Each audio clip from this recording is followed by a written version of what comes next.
ಬಂಧುಗಳೇ, ಇವತ್ತು ನಿಮಗೆ ಡಯಾಬಿಟಿಸ್ನವರಿಗೆ ಒಂದು ಪಾನಕವನ್ನು ನಿಮ್ಗೆ ಹೇಳ್ಕೊಡ್ತೀನಿ. ಪಾನಕ ಅಂತಂದರೆ ಏನು?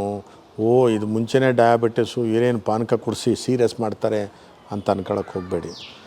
ನಿಮ್ಮ ರಕ್ತದಲ್ಲಿರ್ತಕ್ಕಂಥ ಸಕ್ಕರೆ ಅಂಶವನ್ನು ನಿಸರ್ಗದತ್ತವಾಗಿ ನಾರ್ಮಲಿಗೆ ತರ್ತಕ್ಕಂಥ ಒಂದು ಸೂಪರ್ ಪಾನಕ ಏನಂತಂದರೆ, ನೋಡಿ, ನಿಮ್ಮ 4 ಗಿಡದ ಎಲೆಗಳನ್ನು ತೋರಿಸ್ತೀನಿ. ಇದು ಪೇರ್ಲೆ ಅಂತ, ಸೀಬೆಕಾಯಿ ಇದೆಯಲ್ಲ, ಸೀಬೆಕಾಯಿ ಗಿಡದ ಎಲೆ, ಆಯಿತಾ? ಇದು ಮಾವಿನ ಎಲೆ, ಆಯಿತಾ? ಇದು ಬಿಲ್ವ, ಇನ್ನೊಂದು ನೇರಳೆ ಎಲೆ. 4 ಆಯಿತಾ? ನೇರಳೆ, ಪೇರಳೆ, ಮಾವು, ಬಿಲ್ವ. ಈ 4 ಎಲೆಗಳನ್ನು, ಅಂದರೆ 4 ಜಾತಿ ಗಿಡಗಳನ್ನು ಒಂದು ಇಷ್ಟಿಷ್ಟೇ ತಗೋಬೇಕು.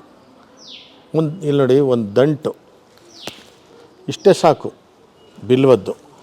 ಮಾವಿನ ಎಲೆ 2 ಸಾಕು, ಪೇರ್ಲೆ ಎಲೆ 2 ಸಾಕು, ಆಮೇಲೆ ನೇರಳೆ ಎಲೆ 2. ಇವುಗಳನ್ನು ಚೆನ್ನಾಗಿ ಸ್ವಲ್ಪ ಜಜ್ಜಿಬಿಟ್ಟು 1 ಲೀಟ್ರ್ ನೀರು ಹಾಕಿ ಕುದಿಸಿದ ಮೇಲೆ ತಣ್ಣಗಾಗಬೇಕು. ತಣ್ಣಗಾಗಿದ್ಮೇಲೆ ಸೋಸಿಟ್ಕೊಳ್ಳಿ.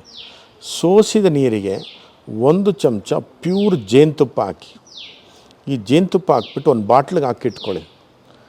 ಡಯಾಬಿಟಿಸ್ನವರು ಪ್ರತಿನಿತ್ಯ ಇದನ್ನೇ ಕುಡಿತಾ ಬನ್ನಿ. 15 ದಿನ ಆದಮೇಲೆ ನಿಮ್ಮ ಶುಗರ್ ಚೆಕ್ ಮಾಡಿ ನೋಡಿ, ಎಷ್ಟು ವ್ಯತ್ಯಾಸವಾಗಿ ನಿಮ್ಮ ಶುಗರ್ನ ಕಂಟ್ರೋಲ್ ಮಾಡೋದಕ್ಕೆ ಅದು ಸಹಾಯ ಆಗಿರುತ್ತೆ ಅನ್ನೋದನ್ನು ನೋಡಿ. ಎಷ್ಟು ಚೆನ್ನಾಗಿದೆಯಲ್ಲ ಪಾನಕ. ಪಾಪ ನೀವು ಯಾವ ಪಾನಕನೂ ಕುಡಿಯೋಕ್ಕಾಗಲ್ಲ, ಈ ಪಾನಕನ ಅಭ್ಯಾಸ ಮಾಡಿ.